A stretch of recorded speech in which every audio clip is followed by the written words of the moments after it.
There we go. Here we go. The final review of Kirby Month. Kirby and the Forgotten Land. The most recent entry in the series. So, without further ado, let's begin the review of the most recent Kirby game in the franchise. So, let's start everything off with, of course, as we usually start, the basic plot details. As usual, Kirby's just having a great day in Dreamland, but this time, a little vortex sucks him up, and now he is in this forgotten land. And the Waddle Dees are being captured, so he needs to save them. And I, overall, absolutely love this idea. It's a really solid idea. We're going to talk about the Waddle Dees later. Now, let's start with the game's basic gimmick. I did not expect this game to have a basic gimmick, considering I would expect its gimmick to be the fact that it is the first 3D Kirby game. But nope, it actually does. The mouthful mode. In this mysterious new land, Kirby can now inhale things that are a bit too big for his normal size. So now, he can fill his mouth with strange things like a car, or a ring, or all sorts of crazy stuff. And it's really, really fun. Don't worry, I'm not sick. And the funny thing is, there are, more... Alright. So what I'm saying is, there are more mouthful modes than abilities in this game. Well, I'm not saying that's a bad thing, I just think it's a funny thing. As there are 13 mouthful modes and 12 abilities. So now, speaking of the abilities, let's talk about the new abilities, and if they live up to our hopes. Drill and Ranger. And oh my goodness, I love them. Drill is a more divisive ability, as many are upset that Drill as a whole is awful for combat. And I can see why. Drill is not a good ability for combat. But I still find it fun. It's a great ability for hordes of enemies, just not against major scale bosses. And I don't mind it. Ranger, on the other hand, is wow. just wow. Ranger is one of my new favorite Kirby abilities. As weird as that sounds. I think it's one of the best abilities in the series. I know, it might seem simple, but wow, it can do some big damage and has some very solid range. And once you evolve it, just mwah! And another thing you've probably already noticed is that this game is gorgeous. It's probably the best looking Kirby game to date, and that's saying something. Considering the last few Kirby games did look great. Like Rainbow Curse in particular, even though I never got to play Rainbow Curse. It's a great looking game. And the music. As I do spend a lot of my time with other Kirby fans on the Kirby Live Radio, I gauge that the common opinion is that this is a good soundtrack, but when you compare it to recent games like Star Allies and Planet Robot, it isn't as good. I both agree and disagree with that. Yes, while the soundtrack may not be as good as Planet Robot, it's still denying the fact that its music is absolutely amazing. Some of my personal favorites, including the final boss theme, in particular. I also really loved, pretty much the main theme of the game, and any level theme, honestly. A trip to a rival mall is fun. It's got a great OST. However, that isn't the only thing however, the new abilities aren't the only new ones. Along with the mouthful modes. As this game throws a new wrench into the works. You can evolve your copy abilities by collecting a certain amount of stars or rare stones, which you collect from treasure roads, which we'll get to in a moment. And oh my goodness, I did not expect this to be as fun as it was, but I love this idea. The basic concept is very simple. Abilities just can get evolved to be more powerful. But they can even gain new properties. Probably my favorite one is the third evolution to Ranger, which isn't just strong.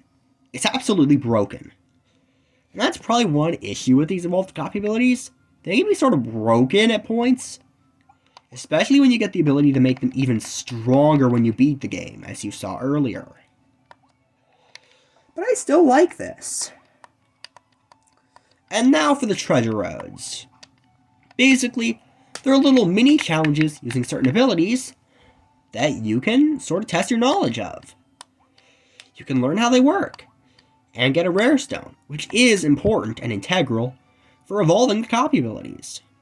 It's simple, but it's very fun. And I quite like that. So yeah, I like the ability to evolve your copy abilities, even if it can be a little bit, and a little bit broken. Oh yeah, and collectibles. This game features 2 different collectibles. Gacha figurines, also known as gachapon in Japan, and the Waddle Dees. Waddle Dees are definitely more important because you do need them to progress through worlds. And gacha machines are sort of like the game's new little lore dumps since they don't have the pause screen lore anymore. Which I find quite disappointing, but I don't mind as much as others would. And the gacha machines can be pretty fun to collect. My only real issue is that they're not frequent enough in levels. And that I find kind of disappointing. I mean, yeah, it's very frequent to get them new ones in the gacha machine, but I just wish they did make them a more common occurrence in levels. But that's a nitpick, to be honest. And now, I'm sorry to say this, but now we have to issue a spoiler warning. We will be talking about late game content, and this game is recent, so spoiler warning is necessary. So basically, once you beat World 6, the Redgar Forbidden Lands, you of course fight Dedede again, and once you save him, and a little door opens up, leading you to Lab Discovera, the final world of the game, and where the final boss takes place. You face off against Leongar, and then, oh my goodness, this game gets disturbing. I'm probably going to switch to my main account just so I can show you how disturbing it gets, but this is the most disturbing Kirby game to date. As apparently, they're doing this to power up the return of ID F86, the ultimate life form. And apparently, they needed to find its second half, which I like this idea.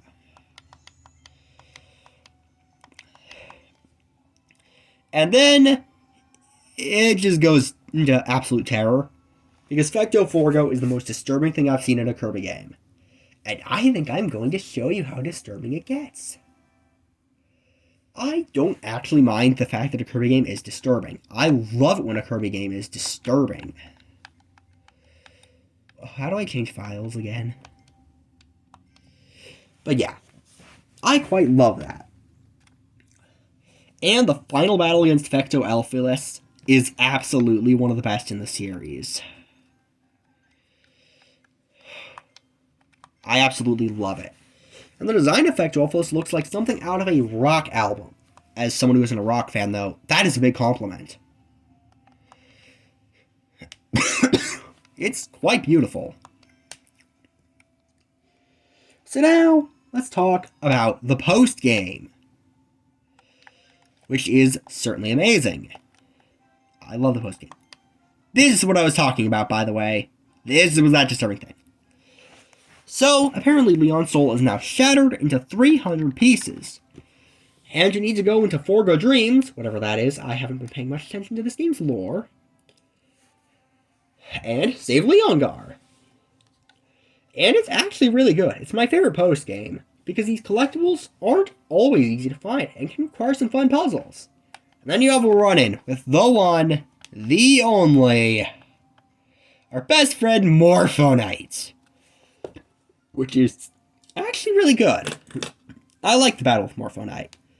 And the Ultimate Cups are very fun too, even if some abilities can certainly break it. Also, Leon and Carol's relationship is absolutely adorable. I absolutely love it. And, wow. This is still the best designed character in the entire series. Honestly, it's really, really good. So my final thoughts. Forgotten Land is one of the best games I've played in a very long time. Even if it isn't my favorite Kirby game ever made, I'll actually scratch that, it might just be. It's a truly stellar game. I just really love this game's music. Please stop being so good. So, it's probably one of the best games I've ever seen. I was very worried about this game, by the way, before release. Worried it would be too ambitious for its own good. But I was so surprised it ended up being worth the wait. But now, it's time. The moment you've all waited for. The final series ranking. Let's begin. Number 10, Kirby's Dream Land 3. 9, Adventure. Kirby's Adventure. 8, Super Kirby Clash. 7, Kirby Superstar. 6, Kirby Fighters 2. 5, Kirby Star Allies. Number 4, Kirby Triple Deluxe. Number 2 is my number 3, Kirby Planet Robot. Number 2, Kirby and the Forgotten Land. Number 1 is Kirby Superstar Ultra, being my favorite entry in the series. And there really wasn't no other option. It's a truly stellar game. So, as someone who has officially played all these Kirby games, what can I truly say about this series? Kirby, because of all these fantastic games, remains as not just my favorite game series, at least that I've played, but one of my all-time favorite media franchises. It's a very, very well-made game with glorious music, a glorious series that just... I couldn't praise the series enough. Hal, you really do well with these game designs. And this isn't the end of Kirby Month. Now, I'll move on to more ambitious projects. So, there's Lapidot signing out. I'll see you soon. Have a great day.